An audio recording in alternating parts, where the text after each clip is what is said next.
Abakhanya beJohannesburg lobo kubona lapha nathi ke singaphakathi kwabo kulapho imbiza enkulu yendaba iphehlelwa khona nanzi ezijujileko. You are not being asked to represent any particular constituency or organization. Umengameli Cyril Ramaphosa ukhombele abakhethelwe ukuraga imkhulumiswano nesitshaba bona bangathathi ihlangothi balalela abantu ukuthi bathini. Izami ibhlungu kakhulu ngidabuke kakhulu kubhlungu kimi mabangifonela bathi izizobona umngane wakho ukuthi yini emehlele. Umlilo uchiya amahluwo nenyembezi Oliver Houtbosch ncange Centurion nabantwana bahlangana nabantu ababhubhileko. Ufica kuhlezi nezilwana amakati kuhlezi noflower amakati uyaza noboya kusho uboya phelela bola amakeke. Undunankulu waKwaZulu Natal uthi abantu badla insila ngentolo zamaphandla eziqhathwa amanye amaphandle izinja nabokatsu kulala phezulu kokudla.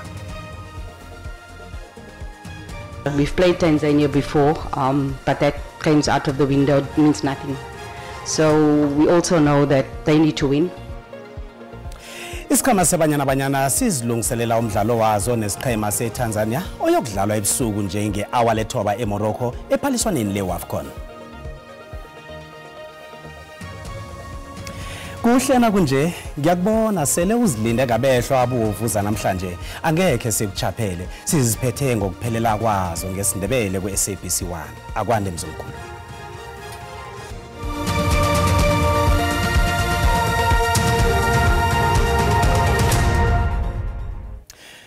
Umengameli Cyril Ramaphosa ubambe umhlangano wokuthoma nesiqhema sabantu abayingcenye yemkhulumiswano yelizwe eUnion Building sePitori namhlanje ekseni. Isiqhema sabantu lesi sakhethwa ngumengameli njengabazenda balelijimali imkhulumiswano elindwe ngamehlo abovu. Umkhulumiswano ukuza njengoba ilizwe liqalene nemraro eminingi yokungazwisisani nohulumende.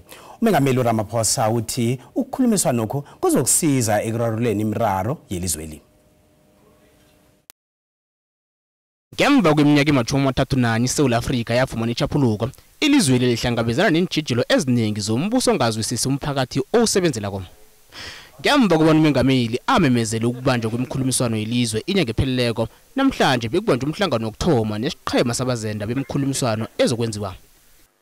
You are not being asked to represent any particular constituency or organization. Rather, you are being called upon to use your experience, your acumen, your knowledge. Ukubiza khulu kwehlelo lokubanjwa kwemkhulumiswano leyi kuhlatshwe khulu ngoba kuthiwa kuzokubiza imali engaphezulu kwe-700 million yamaranda. Kodwa umengameli Ramaphosa uthi kungaqalwa imali ezokusetshenziswa kodwa nemiphumela yemkhulumiswano le. We should not be surprised if there is skepticism or disinterest from some quarters of South African society about the national dialogue. We have already been confronted by the challenge of misinformation and misrepresentation, whether on what is perceived as the high cost of the national dialogue or on who is running it. Kodwa ungqongqoshe wezemali wethi kufanele kuphungula imali yokusekela imkhulumiswano le. The last meeting of cabinet agreed that the price tag of 740 is too much. The organizers have got to be asked to trim it a bit. Funding it, yes, it's an important event for South Africa to mobilize the whole of society around a common vision. Umhlangano namhlanje ngekuthoma wehlelo lokukhulumisana nomphakathi ngaphambi kokubanjwa kwehlelo lokukhulumisana nelizwe inyanga ezayo nge-15. Ikulumo liye qale bona ilethi insombululo zemraro ilizweli eliqalene nayo. Zisese indaba ekhulunywako konke nje insolo ezenziwe ngukomishana wamapholisa kwaZulu Natal uLieutenant General Nhlanhla Mkhwanazi ezithi batsho abosopolitiki nengikhulu zemapholiseni zisebenzisana nabongqondongqondo bobulelesi obuhleliweko. Kanti ke umengameli Cyril Ramaphosa kulindeleke ukuthi akhulume nesitshaba ngendaba le ngosonto. Akhe siqalele ezinye zensolo ezenziwe ngumkhwanazi. those kids to be right there. Isiqhema esisiza ngokuliswana nobulelesi sathoma iphenyo ngokubulawa kwabosopolitiki KwaZulu-Natal ngomnyaka ka-2018. Phakathi kwa-2018 no-2024 kuphenywa amadokodo angaphezulu kwama-600 kwabotshwa abasolwa abama-436 abali-128 batholwa banecala. Umkhonazi uthi batsho isiqhema esisiphahlala njengemva kokuthi sithola inqhema zobulelesi obuhleliweko esifundeni seGauteng ekuthiwa batsho zifaka hlangana inkulu zamapholisa, abosopolitiki, abatshutshisi kunye namajaji.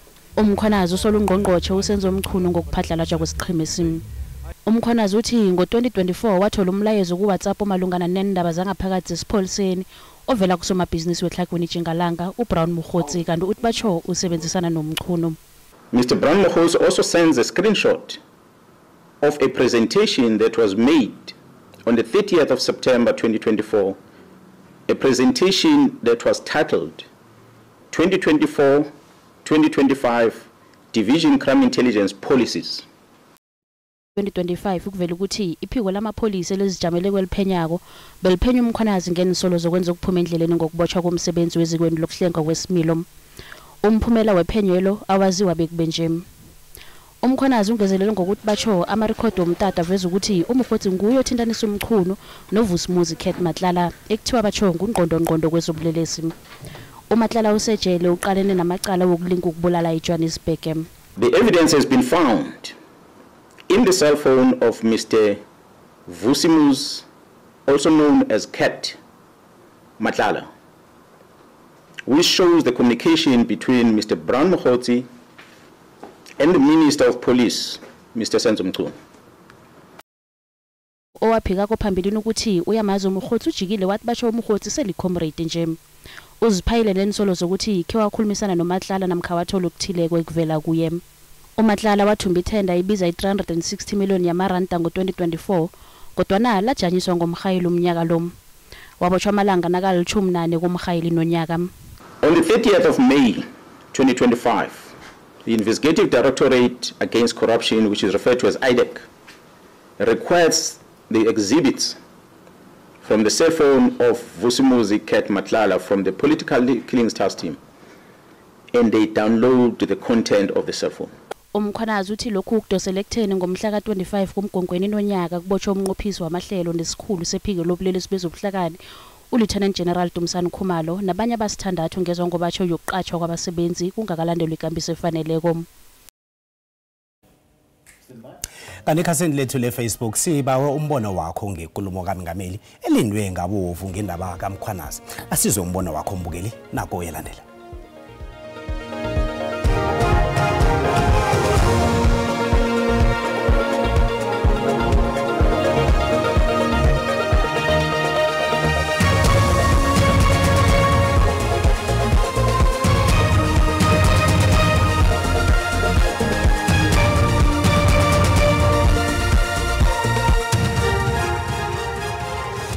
Silindele nje uPresident makamehlise umphathiswa wezamapolisa afake umuntu ozawufanela esasikhundla. Sizozwa ngayo umongameli ukuthi uthini. Kodwa uMkhwanazi uza neqiniso. Yahalela ngenyani ukuyazi into bangabana ke uzawuphela esithini uTata Ramaphosa. Njengilindeleko mina ukuthi uRamaphosa ngakhuluma ngakho ukuthi kuthathwe igebengu zifakwe ejele. Kuyamangaza ngempela ukuthi udayi olukhulu kangaka lokucayi kangaka umongameli ezithatha insuku ezizikhombisa ukuliphendula.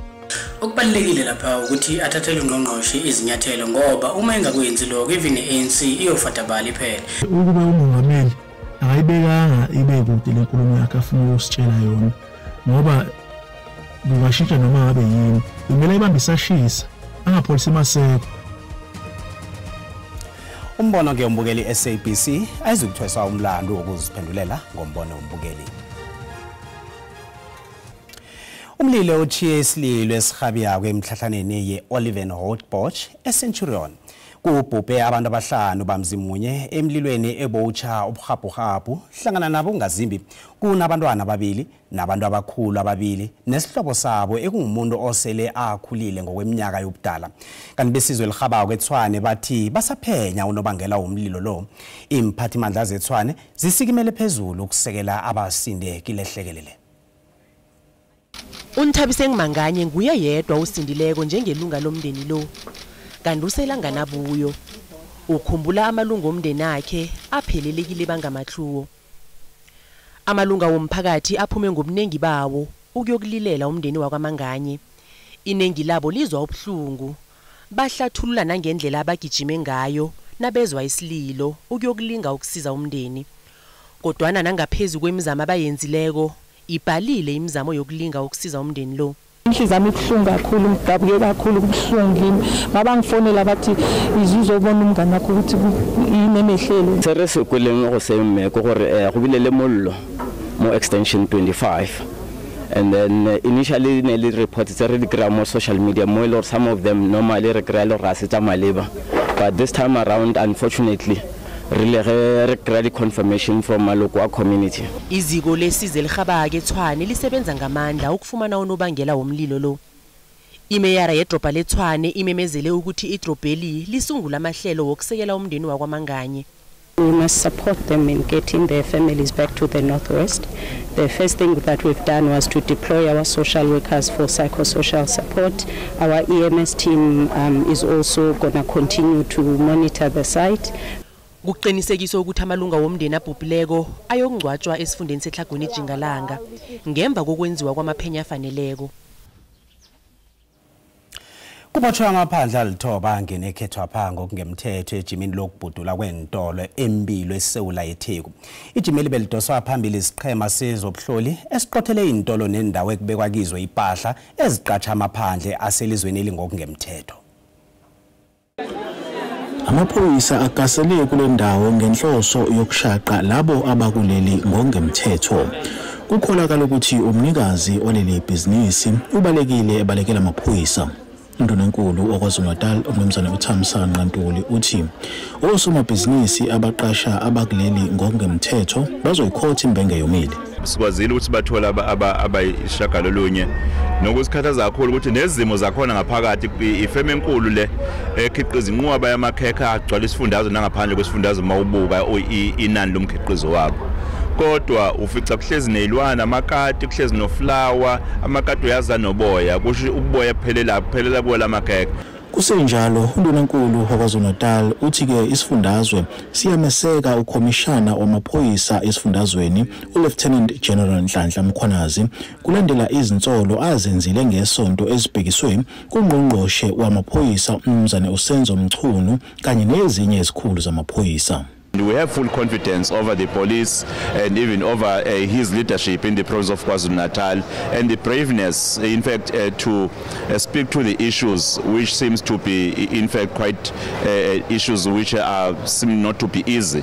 Untuli uthi labo ababoshiwe namhlanje bazokuphindiselwa emazweni abo. NginguSimphiwe Makhanya wezindaba ze-SABC ngesempilo eningizimu yeTheku. Ungqongqoshe wezokuthintana nezeteknoloji yedijithali uSoli Malatsi unikele ihlangano ehatshela umphakathi le SABC imali engange 704 million yamaranda ehlelweni lesabelo semali saphakathi nesikhathi. Ukunikelwa kwe-SABC imali kwenzeka ngesikhathi lapho ihlangano ehatshela umphakathi le iqalene khona nemraro yemali eminyakeni esikiyo le nabe kethula ivoti yesabelo semali eParliament. Malatsi uthe kubekelwe ngeqadi imali engange 7.8 billion yamaranda. Public broadcaster will receive 704 million over the MTF period. This includes 43 million for program production, 464 million to support the core public broadcasting mandate, and 197 for Channel Africa, which amplifies South Africa's voice across the continent. Furthermore, the department has published the request for proposals to develop a more sustainable funding model that is much needed for the public broadcaster. Nakusenjalo, iSouth African Post Office emodzileko nayo kezemali inikele 1.8 billion yamaranda yokuyihlangula bona inzinze. Nasibuya entolo. Suka ekhaya ngo 7 o'clock bese sishinge khona e-stadium la umsebenzi uzobe khona ukufihla umzimba kamfowethu. Araga kuhla amalungiselelo okumphekelela kiboyise mkhulu ubaba uVeli Mahlangu obeka ngumazithulela kodwana akhaliphile nekezebholo nezepolitiki.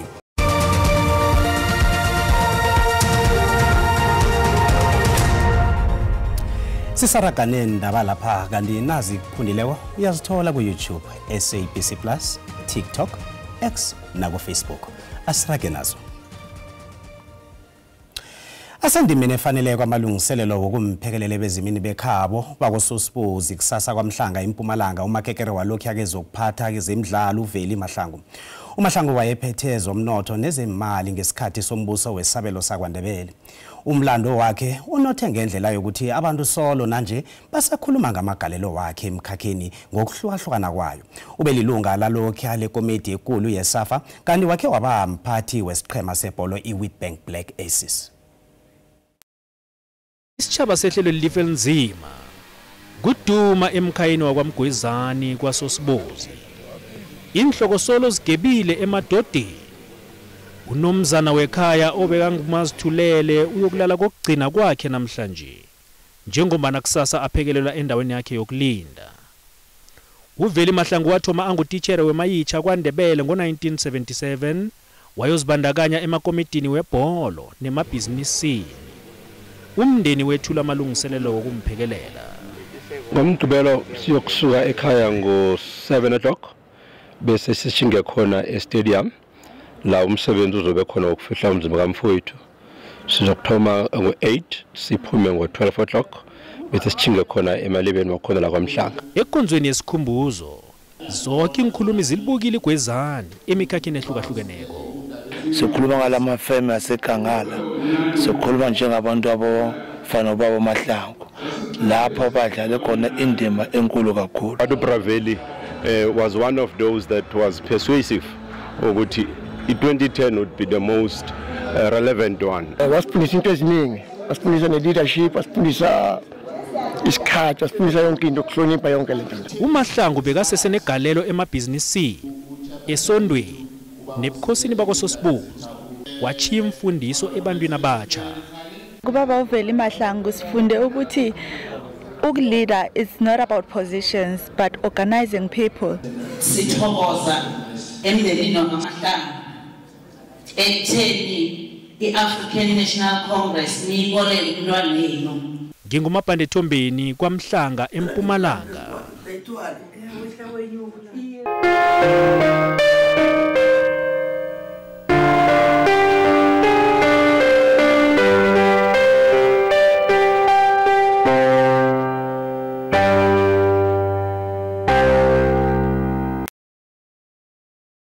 Umengameli uCyril Ramaphosa kulindeleke ukuthi ethule inkulumo yokulayelisa isekela lakhe lalokhu David Mabuza ekonzweni yomngcwabo ezabe isePumalanga kusasa. uMabuza ubhubhe ngeveke epheleleko ngeLesine ngemva kokugula isikhathi esifitshane. Isekela lalokhu yalikaMengameli uDavid Mabuza uyokuphekelela endlini yakhe yokugcina kusasa esifundeni sangeKhabi eMpumalanga. Uyohlonishwa ngomngcwabo wombuso sesigabeni sesibili ekuchobona imflaga fanele zehliswe isiqunde elizweni elizombelele bekabekwe. Mabuza waba ngunduna kolophethe isikhathi eside kunabo bonke eMpumalanga. It is that moment countless people have descended on the province of Mpumalanga in order to come and pay their respects at a state funeral, category 2 funeral tomorrow.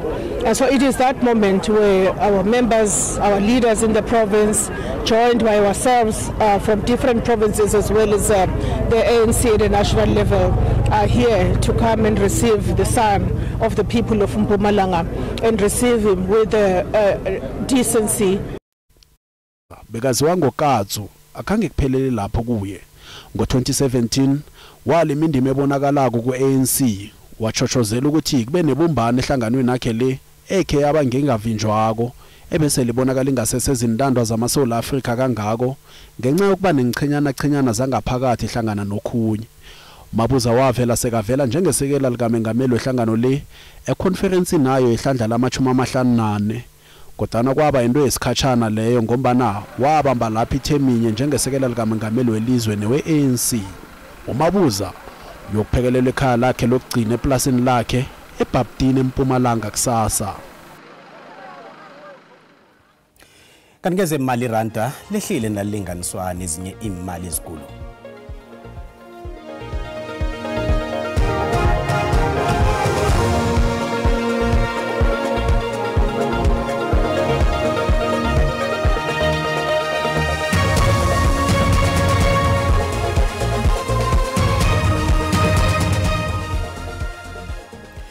Kwezemidlalo umbaluli weBanyana Banyana uDesiree Ellis uthi abakancameli ukuthumba umdlalo wanamhlanje kwaphela nababambana neTanzania ku Group C emidlalweni weWAFCON kodwa nabazimisele ukudlulela esigabeni esilandelako bangakalubi namunye.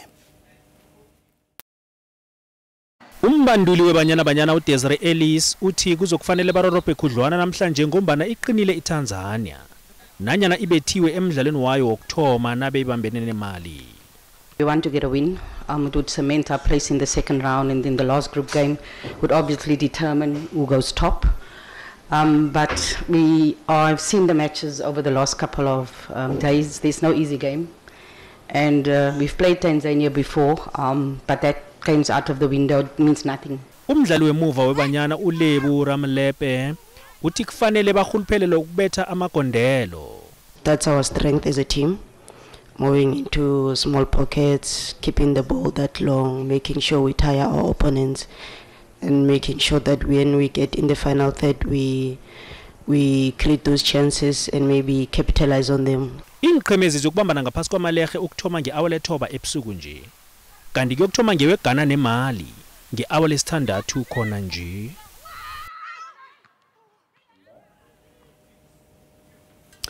Asikhambe sokuqala ngekwekwezini bona abaphethe ziphi namhlanje. Niphethe ziphi ngaphosibu? Siyathokoza Cedric isilochisa umbukelo khona usekhaya ngolosihlanu namhlanje indaba isivala ngazo iveke ngileze zithi undunankulu walapha esifundeni saKwaZulu Natal uThamsanqa Nduli bekade ayingcenye yejima lokubhudula elenzeka lapha esifundeni saKwaZulu Natal lifike ekupheleni namhlanje icala likagade watholwa anecala lokubulala isebenzi salapha kumasipala weSteve Tshwete kwalimala abathathu namhlanje bekade kuphuma isigwebo salokho ngale kwalokho sokukhulumisana nesekela likaNgqongqotjhe eminyangweni wamanzi nehlwengeko kilokho kwesiyokhuluma ngenkulumo yokuvotelwa kwesabelo semali yomnyango lo ngezihlangana nezinye ke indaba isiziphetheko enambama namhlanje ukuthoma ngo5:06 bekuyobetha i-hour lekhomba kukhanya ba.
Indaba lezi ziyalanywa ngesizulu nge-hour lekhomba. Nakungithi sesanibona ngomvulo. Nibe nephela veke ephephileko umusa.